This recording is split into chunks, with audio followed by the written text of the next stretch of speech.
चलिए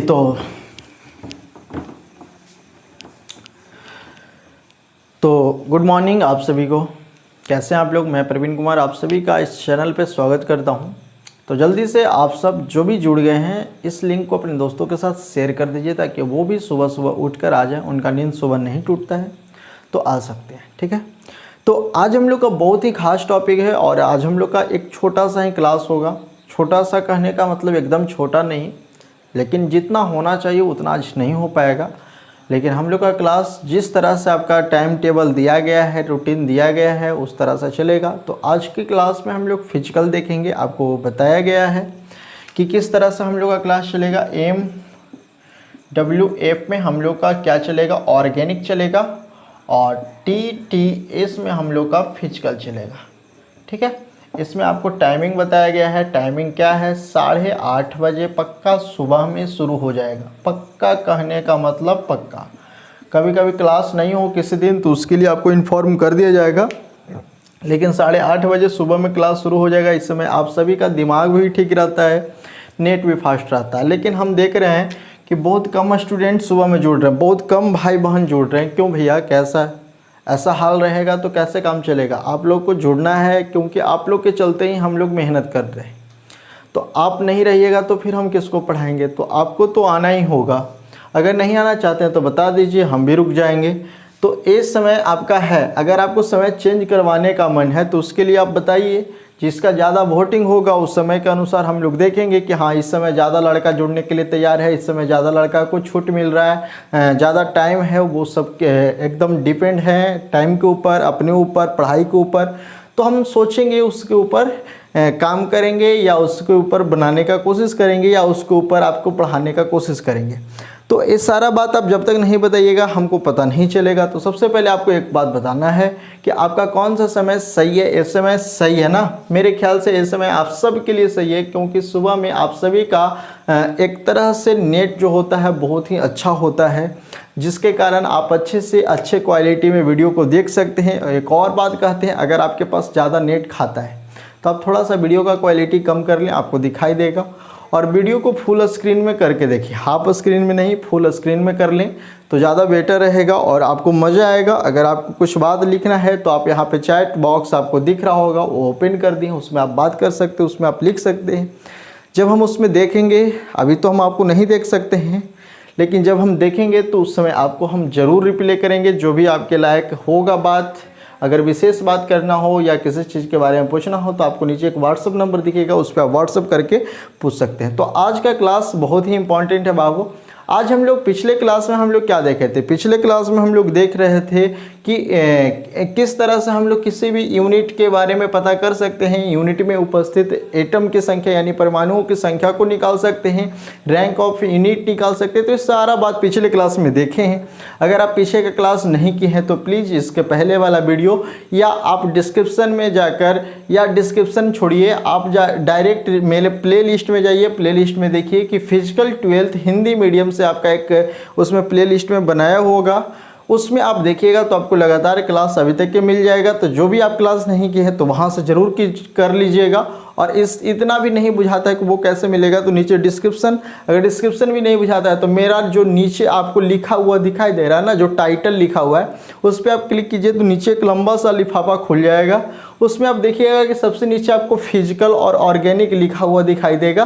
तो फिजिकल पे क्लिक कीजिएगा तो फिजिकल का सारा वीडियो मिल जाएगा, ऑर्गेनिक पे क्लिक कीजिएगा तो ऑर्गेनिक का सारा वीडियो मिल जाएगा। इसी तरह से 11th पे क्लिक कीजिएगा तो 11th का सारा वीडियो मिल जाएगा, 10th पे क्लिक कीजिएगा तो 10th का सारा वीडियो मिल जाएगा। तो जो भी आप देखना चाहते हैं उस पर आप अच्छे से कवर कर सकते हैं। तो आज हम लोग का बहुत ही इंपॉर्टेंट टॉपिक है, इसको आज समझना है, ये आज याद करने वाला टॉपिक है, ठीक है। तो आज हम लोग देखने वाले हैं बाबू क्रिस्टल सिस्टम के बारे में। क्रिस्टल सिस्टम, क्रिस्टल सिस्टम क्या है? क्रिस्टल सिस्टम जिसको हम लोग कहेंगे क्रिस्टल तंत्र। अभी क्रिस्टल तंत्र क्या है, एक क्रिस्टल सिस्टम क्या है? तो किसी भी हम लोग क्रिस्टल में काम करने के लिए उसके अकॉर्डिंग जो सिस्टम होते हैं उसके अकॉर्डिंग जो यूनिट का पार्ट होता है या यूनिट को बांटा जाता है या यूनिट को विभाजित किया जाता है, उस क्रम में हम लोग देखेंगे कि हमको किस किस तरह के यूनिट मिल सकते हैं या किस किस तरह के क्रिस्टल मिल सकते हैं। उस क्रिस्टल के आधार पर ही हम लोग इसका सिस्टम बनाए हैं। और अगर देखें बाबू तो इसके पास कुल सिस्टम अगर हम ध्यान से देखें तो इसके पास टोटल 32 तंत्र हैं। कितने तंत्र हैं? क्रिस्टल तंत्रों की संख्या टोटल कितना है? 32 है। लेकिन 32 को डिवाइड नहीं एक तरह से पूर्णतः बताया गया है। लेकिन अगर हम मेन रूप से देखें, अगर हम लोग मेन क्रिस्टल के बारे में, मेन क्रिस्टल सिस्टम के बारे में देखें तो मुख्य कितना है बाबू?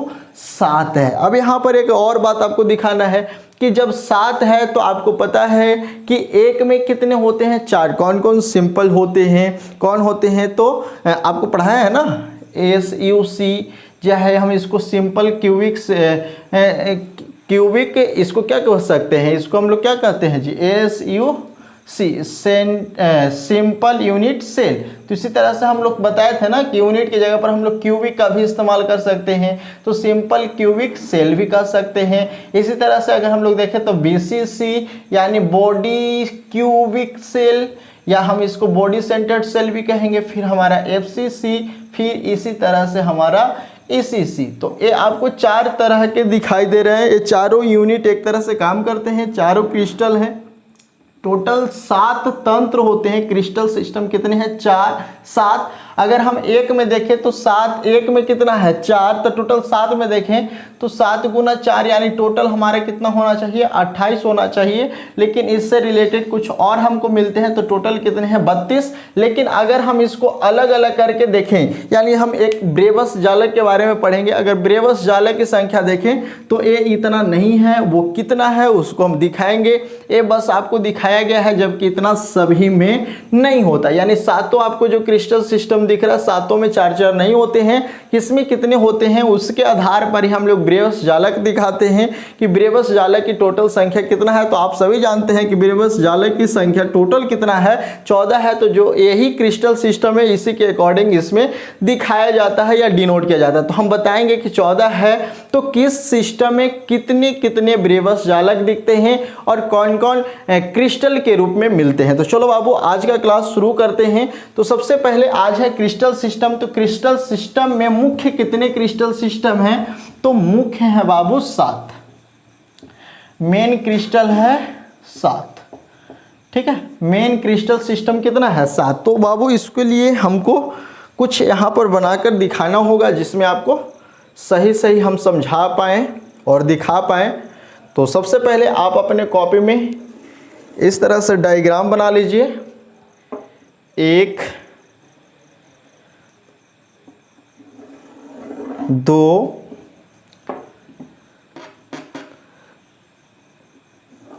3 और 4।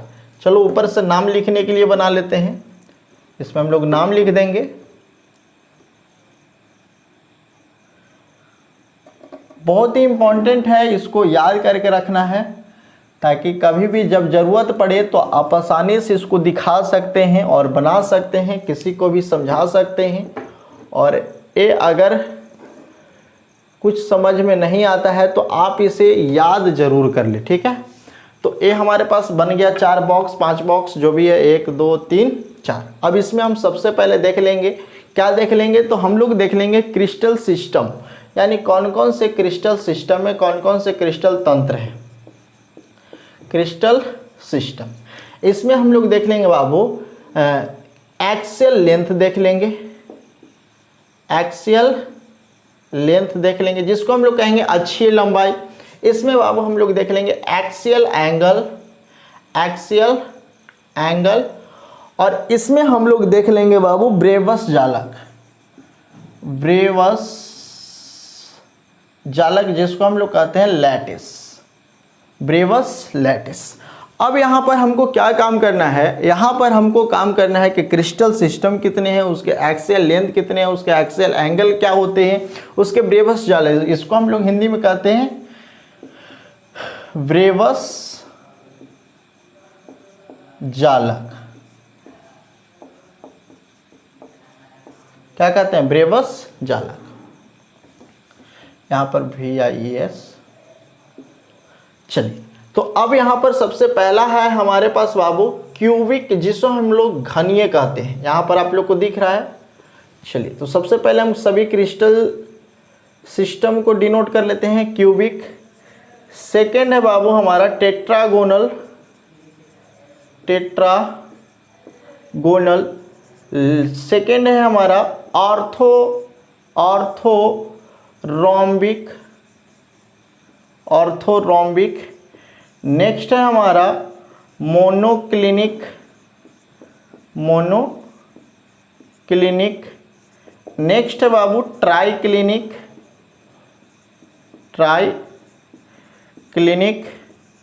नेक्स्ट है बाबू हेक्सागोनल। आप सभी अपने कॉपी में ज़रूर नोट कीजिएगा, हेक्सागोनल। और लास्ट है बाबू रैम्बोहेड्रल, रैम्बोहेड्रल। ठीक है, ये सभी नाम है, ये सभी क्रिस्टल सिस्टम के नाम है। इसको अगर देखें तो इसको हिंदी में क्या कहेंगे? घनीय कहेंगे। क्या कहेंगे? घनीय। इसको हिंदी में कहेंगे टेट्रागोनल, इसको हिंदी में कहेंगे ऑर्थोरोम्बिक, इसको कहेंगे मोनोक्लिनिक, इसको कहेंगे ट्राइक्लिनिक, इसको कहेंगे हेक्सागोनल, इसको कहेंगे रैम्बोहेड्रल। अब हम सभी का एक्सियल लेंथ देख लेते हैं कि किसका एक्सियल लेंथ क्या होता है। तो यहाँ पर आप सबसे पहले देख सकते हैं कि क्यूबिक का एक्सियल लेंथ होता है A = B = C। आपको पैरामीटर बताए थे कि एक्सियल लेंथ 3, एक्सियल लेंथ 3 और एक्सियल एंगल 3, यानी टोटल पैरामीटर किसी भी क्रिस्टल में कितने पैरामीटर होते हैं? तो 3 और 3 6। तो A = B = C, यानी इसमें एक्सियल लेंथ होंगे, अक्षीय लंबाई होगा, तीनों के तीनों क्या होगा? बराबर होगा। जो आप देखे थे कि एक हमारा क्या है? घन है। तो इस घन में आप देख सकते हैं कि सभी के सभी क्या होते हैं? बराबर। जैसे मैं मान लेते हैं कि इसको A मान लिए, इसको B मान लिए, इसको C मान लिए, तो A = B = C, यानी इसका ये जो आपको चौड़ाई दिख रहा है, ये जो आपको लंबाई दिख रहा है और ये जो आपका ऊंचाई दिख रहा है, तीनों क्या होगा? बराबर होगा। अगर हम बाबू इसको देखें कि एक्सेल इसका एंगल क्या होगा, तो आपको बताए थे बाबू कि A के सामने वाला अल्फा होगा, B के सामने वाला बीटा होगा और C के सामने वाला गामा होगा, और तीनों के तीनों क्या है बाबू? बराबर है। तो यहाँ पर हम इसको डिनोट कर सकते हैं कि अल्फा = बीटा = गामा। और तीनों कितने डिग्री के हैं बाबू? तो यहाँ पर आप देख सकते हैं कितना डिग्री के बन रहा है? 90 डिग्री के। तो इक्वल टू कितना डिग्री बाबू? 90 डिग्री। तो यहाँ पर आपको एक बात याद कर लेना है कि जो क्यूबिक में एक्सियल एंगल होगा A = B = C होगा, और जो एक्सियल एंगल होगा वो क्या होगा? Alpha = beta = gamma = 90 degree. यानी इसमें तीनों के तीनों क्या है बाबू? सेम है। अगर हम लोग टेट्रागोनल की बात करें तो A = B but B does not = C, यानी यहाँ पर एक्सियल लेंथ की अगर बात करें, अच्छी लंबाई की बात करें, तो A B के बराबर होता है लेकिन B C के बराबर नहीं होता है। तो यहाँ पर अगर हम इसके एक्सियल एंगल यानी अक्षीय कोण की बात करें, इसको हिंदी में क्या कहेंगे बाबू? अक्षीय कोण। और इसको हिंदी में क्या कहेंगे बाबू? अक्षीय लंबाई। लेकिन इसमें जो तीनों एंगल होते हैं वो 90 डिग्री के होते हैं। तो अल्फा = बीटा = गामा = 90 डिग्री। तो इस तरह से आप इसको याद कर सकते हैं कि टेट्रागोनल में जो अक्षीय लंबाई होते हैं A = B but B does not = C, जबकि एक्सियल एंगल के बारे में देखते हैं तो A = B alpha = beta = gamma = 90 degree. यहाँ पर आप इस बात को समझ रहे हैं। अब हम लोग देख लेते हैं बाबू नेक्स्ट। तो आगे देखते हैं, तो यहाँ पर आपको दिखाई दे रहा है ऑर्थोरोम्बिक। ऑर्थोरोम्बिक में क्या होता है कि एक्सियल लेंथ तीनों आपस में बराबर नहीं होता है। A does not = B, B does not = C, but अगर हम इसका एक्सियल लेंथ की बात करें तो ये तीनों आपस में बराबर होता है। तो अल्फा = बीटा = गामा = 90 डिग्री। तो आप देख सकते हैं कि क्यूबिक में बाबू A = B = C, और अगर हम लोग एंगल की बात करें तो अल्फा = बीटा = गामा = 90 डिग्री। इसमें सब के सब बराबर है। अगर हम लोग टेट्रागोनल के बारे में बात करें तो A equal to B but B does not equal to C। अगर हम लोग एंगल के बारे में बात करें तो alpha equal to beta equal to gamma equal to 90 degree. यहाँ पर सबके सब क्या है, बराबर है। अगर हम लोग तीसरा ऑर्थोरोम्बिक की बात करें तो A does not equal to B, यानी इसमें तीनों के तीनों लेंथ बराबर नहीं होते हैं। A does not equal to B, B does not equal to C। लेकिन अगर हम लोग एंगल के बारे में देखें तो alpha equal to beta equal to gamma equal to 90 degree.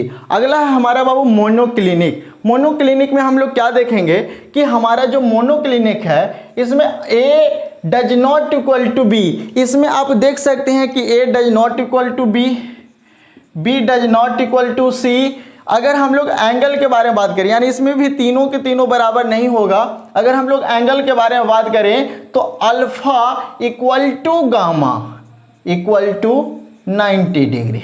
ठीक है, अल्फा और गामा जो एंगल होंगे वो 90 डिग्री के होंगे, बट जो बीटा होगा बाबू वो 90 डिग्री का नहीं होगा। इस बात का ध्यान रखिएगा, इस बात का ध्यान रखिएगा। यानी आप देख सकते हैं कि मोनोक्लिनिक में A does not equal to B, B does not equal to C।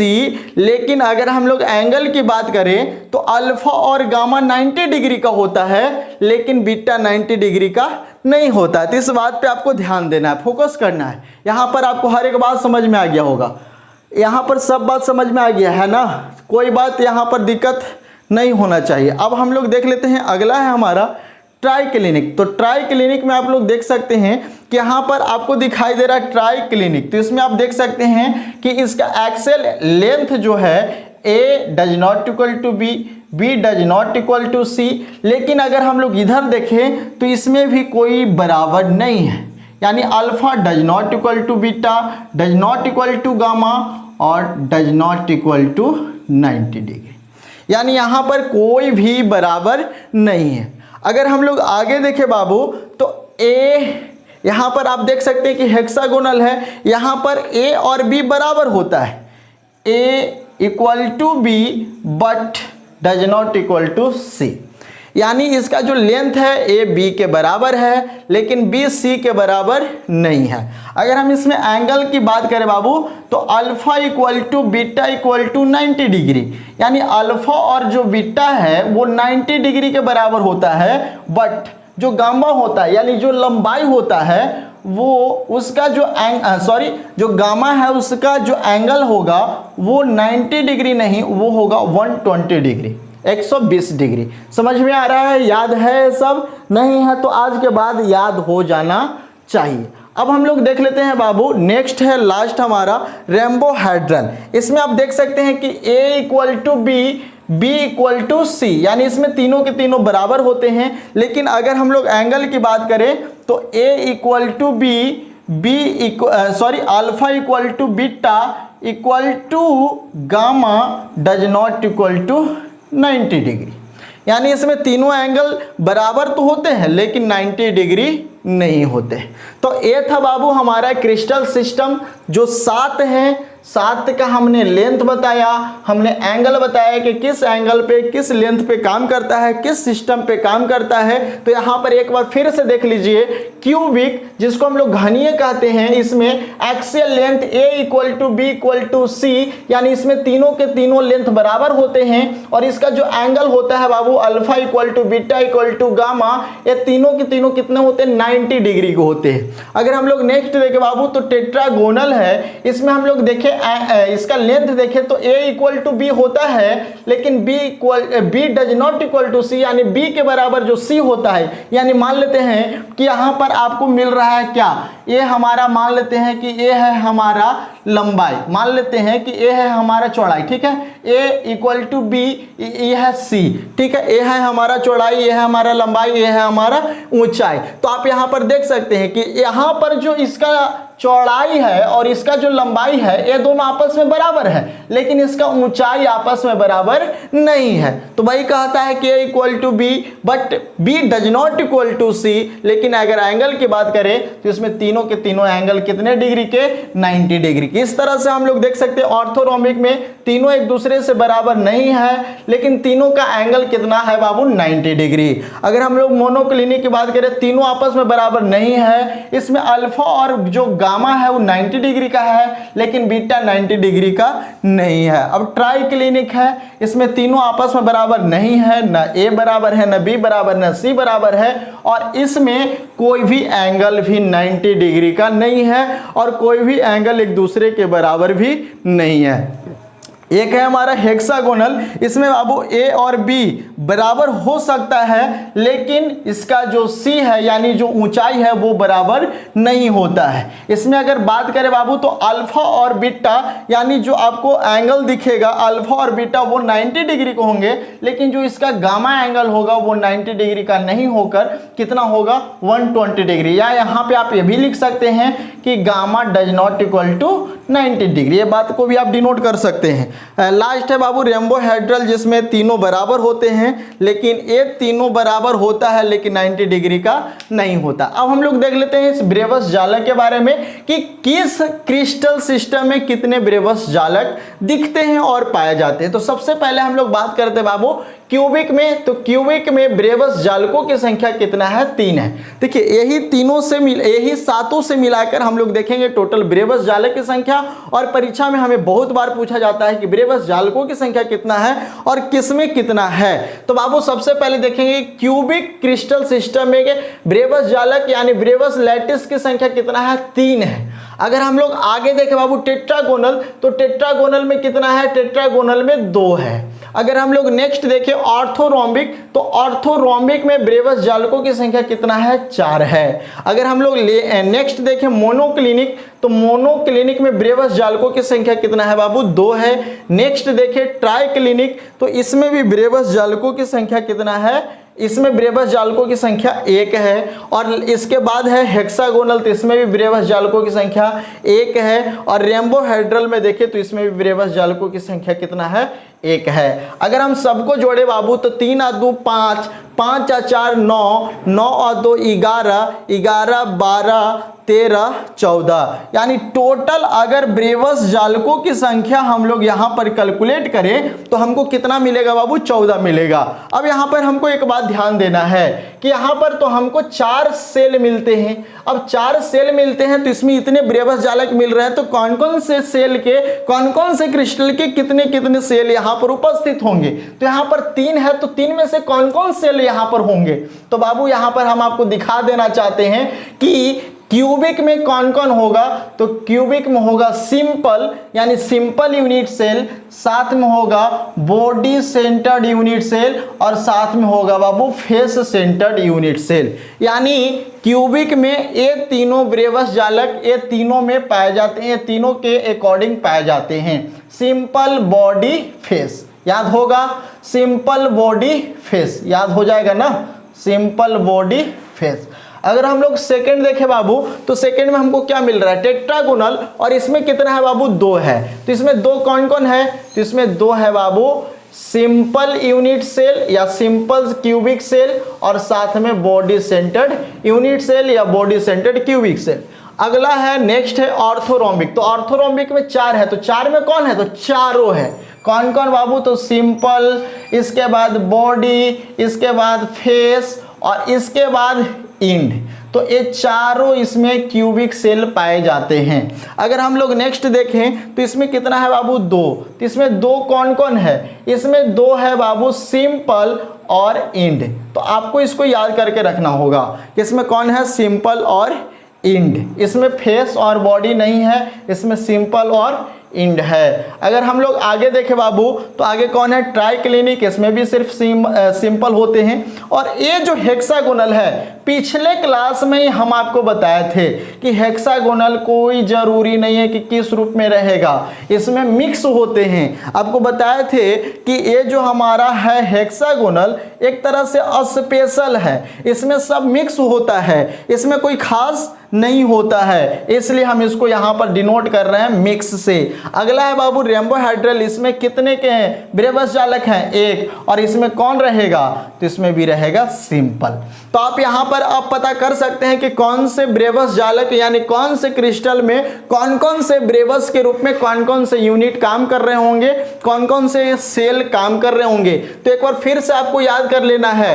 Cubic में कितना है बाबू? 3, सबको याद करना है। टेट्रागोनल में कितना है? 2। ऑर्थोरोम्बिक में कितना है? 4। अगला मोनोक्लिनिक में कितना है? 2। अगला ट्राइक्लिनिक में कितना है? 1। अगला हेक्सागोनल में कितना है? 1। जो मिक्स होता है स्पेशल है, याद करके रखना है। रेम्बोहेड्रल में कितना है? 1 है। तो ये है बाबू टोटल ब्रेवस जालक। अगर सबको दिखाएं तो 3 2 5 5 4 9 9 2 11 11 12 13 14। यानी आज के बाद कोई भी आपसे पूछेगा कि ब्रेवस जालकों की संख्या कितना है, तो आप एकदम कंफर्म होकर बताइएगा कि कितना है बाबू? 14। जबकि इसमें क्रिस्टल सिस्टम कितने हैं? 7। अगर हम टोटल मिला दे, टोटल बना दे तो कितना हो जाता है? 32। जबकि अगर हम इस सब के अकॉर्डिंग देखें तो 7 और 7 में 4, 4 से गुना कर देंगे, 7 चौका 28, 4 अलग से तो टोटल 32। लेकिन हमको इस पे फोकस नहीं करना है, हमको इस पे फोकस करना है कि टोटल ब्रेवस जालकों की संख्या कितना है? 14 है। तो आज के बाद आपको ब्रेवस जालक जरूर पता होना चाहिए कि ब्रेवस जालक क्या है। चलो बाबू जल्दी से आप इसको अपने कॉपी में नोट कर लो, इसका स्क्रीनशॉट ले लो। फिर हम एक छोटा सा पॉइंट और देखते हैं जिसका नाम है बाबू उप सह संयोजन संख्या। तो जल्दी से आप इसको नोट कर लीजिए। चलिए नोट कर लिए। अब हम लोग देख लेते हैं बाबू उप सह संयोजन संख्या। जल्दी से उतार लीजिए, स्क्रीनशॉट इसका ले लीजिए। चलिए जल्दी से, जितना फास्ट हो स्क्रीनशॉट ले लीजिए। चलिए अब हम लोग देखते हैं बाबू उप सह संयोजन संख्या।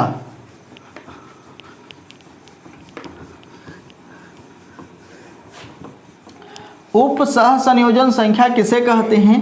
ये सब आप पहले भी पढ़े हैं और पहले भी हम बताए थे, जब बेसिक में काम कर रहे थे तभी बताए थे कि उप सह संयोजन संख्या क्या है। उप सह संयोजन संख्या, संयोजन संख्या अगर हम इसको इंग्लिश में बोले बाबू तो क्या होगा? Coordination number.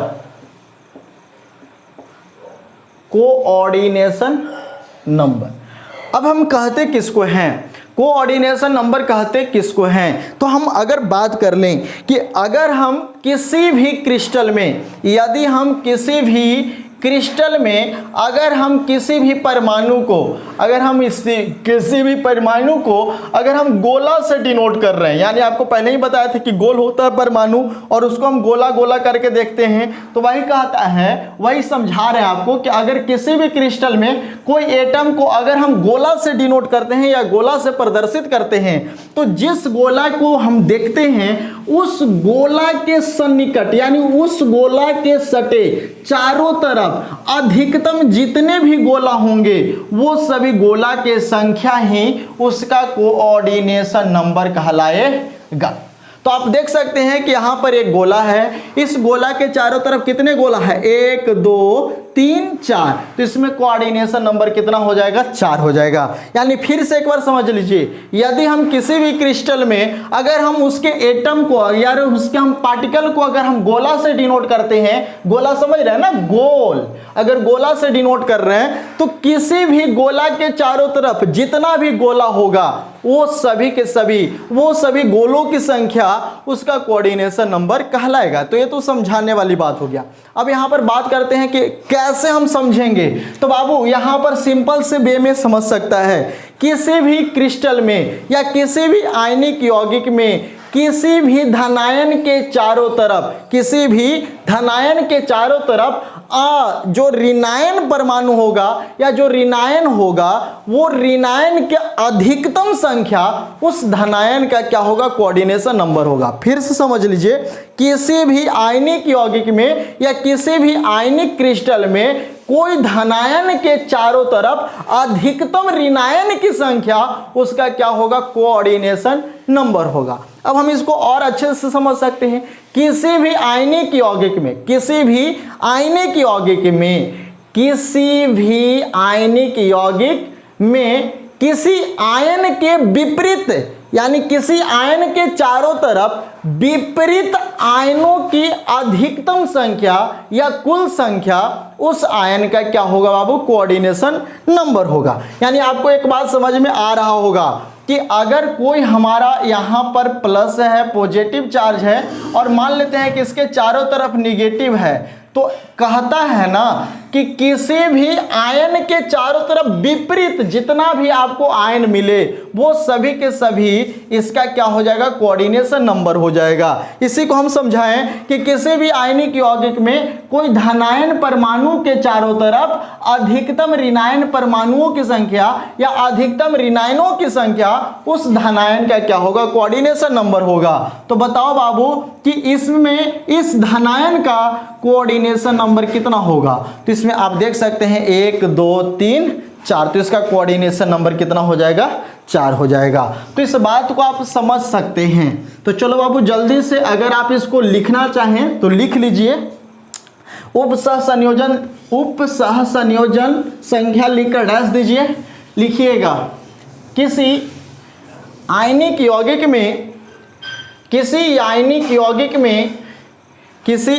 यौगिक में धनायन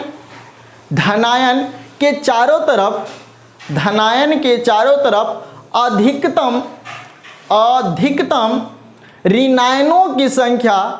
अधिकतम ऋणायनों की संख्या उसका कोऑर्डिनेशन नंबर कहलाता है। इसको हम दूसरे तरह से भी डिफाइन कर सकते हैं। फिर से एक और या करके लिख लेगा। किसी क्रिस्टल यौगिक में आयनों के चारों तरफ विपरीत आयनों की अधिकतम संख्या, विपरीत आयनों की यानी प्लस है तो उसके चारों तरफ माइनस जितना रहेगा उसका अधिकतम संख्या, अगर माइनस है तो उसके चारों तरफ प्लस जितना रहेगा उसका संख्या, विपरीत आयनों की अधिकतम संख्या उसका कोऑर्डिनेशन नंबर कहलाता है। तो हम उम्मीद करते हैं कि ये बात आपको समझ में आ गया होगा। जैसे में यहाँ पर ये प्लस है, अब इसके चारों तरफ माइनस है, क्या है, माइनस है। तो यहाँ पर आप देख सकते हैं कि ये जो आपको धनायन दिख रहा है इसमें कोऑर्डिनेशन नंबर इसका कितना होगा। तो देखो कितना है बाबू, 1 2 3 4, यानी इसमें 4 ऋणायन हैं जो इसके विपरीत हैं, तो इसका कोऑर्डिनेशन नंबर कितना हो जाएगा बाबू, 4 हो जाएगा। अगर हम इसको ध्यान से देखते हैं तो मान लेते हैं कि यहाँ पर भी हमारा गोल है। चलो यहाँ पर ऐसे ही बना देते हैं, आप लोग समझ लेना। यहाँ पर भी हमारा परमाणु है, यहाँ पर भी परमाणु है, यहाँ पर भी परमाणु है और यहाँ पर भी परमाणु है। तो आप देख सकते हैं कि इसके चारों तरफ जितना परमाणु होगा, अगर हम इसका कोऑर्डिनेशन नंबर निकालना चाहते हैं तो देखो तो बाबू इसके चारों तरफ अधिकतम कितना और परमाणु है। तो बाबू एक आपको क्या बताए थे कि किसी भी गोला के चारों तरफ अधिकतम गोलों की संख्या उसका कोऑर्डिनेशन नंबर होगा। एकदम सिंपल से तरीका से ही समझिए। तो इसके चारों तरफ कितना है, 1 2 3, तो इसका कोऑर्डिनेशन नंबर कितना हो जाएगा बाबू, 3 हो जाएगा। और अगर हम लोग देखना चाहते हैं तो चलो इसको भी देख लो। जैसे में मान लेते हैं कि ऐसे है हमारे पास, बस समझना है, गोला गोला गोला गोला गोला। अब अगर कोई पूछ दे कि इसका कोऑर्डिनेशन नंबर कितना, तो बाबू इसके चारों तरफ कितना, 1 2 3 4। देखो आपको समझ में आ गया होगा। तो इसमें कोऑर्डिनेशन नंबर कितना हो जाएगा, 4 हो जाएगा। अगर हम इसको ध्यान से देखें तो आप देख सकते हैं, मान लेते हैं कि यहाँ पर भी गोल हो, यहाँ पर भी गोल हो, यहाँ पर भी गोल हो, यहाँ भी हो, यहाँ भी हो, यहाँ भी हो, यहाँ भी हो। अब पूछे कि इसमें कोऑर्डिनेशन नंबर क्या होगा, तो बाबू इसका हम देखेंगे कोऑर्डिनेशन नंबर, क्योंकि इसी के चारों तरफ तो सब है, तो इसका कोऑर्डिनेशन नंबर कितना हो जाएगा। तो इसका कोऑर्डिनेशन नंबर देख लो कि इसके चारों तरफ कितना है, तो 1 है 2 है 3 है 4 है और ये भी तो इसी के चारों तरफ है ना, तो 5 है और 6 है। यानी अगर हम इसका कोऑर्डिनेशन नंबर देखें तो कितना हो जाएगा बाबू, 6 हो जाएगा। अगर हम एक और दिखाना चाहें, बहुत ही स्पेशल है, इसको आप ध्यान से देखिएगा, समझ में आएगा। और ये बात हम पहले भी समझा चुके हैं। जैसे में मान लेते हैं कि ये है हमारे पास एक ACUC, चाहे इसको हम BCC बना देते हैं। यहाँ पर आपको दिखाई दे रहा है तो गोल गोल गोल गोल गोल गोल, ये सब क्या है? परमाणु है। अब इसके बीच में भी एक है, तो अगर पूछेगा कि इसमें ये बताओ तो क्या है? BCC है ना, कि परमाणु किसके कॉर्नर के साथ साथ इसके केंद्र में भी है, इसके बॉडी में भी है। तो अगर इसका कोऑर्डिनेशन नंबर पूछे तो क्या बताएंगे? तो इसका देखेंगे कि चारों तरफ कितना है, तो इसके चारों तरफ देख लो, 1 है, 2 है, 3 है, 4 है, 5 है, 6 है, 7 है और 8 है। यानी इस BCC का कोऑर्डिनेशन नंबर क्या हो जाएगा? 8 हो जाएगा। तो बाबू यही है हमारा कोऑर्डिनेशन नंबर कि किसी भी आयन के चारों तरफ जो विपरीत आयन होगा उस विपरीत आयनों की कुल संख्या उसका कोऑर्डिनेशन नंबर कहलाएगा। तो हम उम्मीद करते हैं कि ये पॉइंट भी आपको अच्छे से समझ में आ गया होगा। आप इसको अच्छे से समझ लीजिए, तो अगले क्लास में हम इसके आगे वाले बात को बताते हैं, या इस पे कुछ हम लोग का छोटा सा न्यूमेरिकल होगा, उस न्यूमेरिकल को अगले क्लास में हम लोग कर देंगे। तो आज का क्लास कैसा लगा आप लोग जरूर बताइएगा, और ये सब बात को अपनी कॉपी में नोट कर लीजिए, अच्छे से समझ कर पढ़ना है। और किसी भी तरह का कोई प्रॉब्लम हो तो आप कॉपी में नोट कर लें और बाद में हमसे पूछे, या चैट में या व्हाट्सएप पे या आप कमेंट में जरूर पूछ सकते हैं, हम उसका सॉल्यूशन जरूर देंगे, जितना हो सके हम अपने तरफ से करेंगे भाई। और आप लोग का PDF भी मिलेगा, ठीक है। तो जो भी संपर्क में रहेंगे, उन हमारे साथ जुड़े रहेंगे, उनको जरूर फायदा होगा हमसे, कुछ ना कुछ क्या बहुत ज़्यादा फायदा होगा। बिल्कुल फ्री ऑफ कॉस्ट, कोई भी चार्ज आपको नहीं देना है, बस एक छोटा सा सपोर्ट कर देना है। अगर आपको क्लास अच्छा लगता है तो लाइक कीजिए, अपने दोस्तों के साथ शेयर कर दीजिए, उनको भी कहिए कि भाई जुड़ो। आपके भाषा में बिल्कुल आसान से तरीके से हम समझाते हैं, आपको समझाने का कोशिश करते हैं। थोड़ा सा दिक्कत होता है, हम समझते हैं कि आपको उतने अच्छे से फोकस नहीं हो पाता होगा जितने अच्छे से क्लास में करते हैं, क्योंकि यहाँ पर थोड़ा सा आपको बोरिंग लगता होगा कि आज क्लास करते करते छोड़ो ना दूसरा चीज़ देखो। ऐसा अगर आपको फील होता है तो समझ जाइए कि आप आगे चलकर इसमें अच्छा करने वाले हैं। आप उस मन को ख़त्म कीजिए और इस पर फोकस कीजिए, आप ज़रूर सफल कीजिएगा और अच्छे से काम कीजिएगा। आप बोर्ड में क्या हर तरह के कॉम्पिटिटिव एग्जाम में आप अच्छे अंक ला सकते हैं। तो मेरा विश्वास है कि आप लोग हमेशा हमारे साथ जुड़े रहेंगे और मेहनत करेंगे और लाइक शेयर सब्सक्राइब करवाते रहेंगे, करते रहेंगे। तो जो भी नए स्टूडेंट है भाई, उन सभी को बहुत बहुत स्वागत है इस चैनल पे। तो फिर से हम लोग मिलते हैं नए क्लास में, तब तक के लिए धन्यवाद। और आप लोग का क्लास रेगुलर रहेगा, तो रेगुलर आप लोग जो समय बताया गया है उस समय पे जुड़ जाएं, यानी 8:30 बजे आपको पक्का क्लास में आ जाना है। यानी अपने यूट्यूब चैनल पे मेरा जो नोटिफिकेशन मिलेगा उसको तो ऑन कर ही लेना है, साथ में टाइम से 8:30 बजे के 2 मिनट पहले आप आकर YouTube पे बैठ जाएंगे, और जब वीडियो चालू हो जाएगा तो इसको फुल स्क्रीन में कर लेंगे तो ज़्यादा बेहतर रहेगा। तो अगले क्लास में फिर से मिलते हैं, तब तक के लिए धन्यवाद।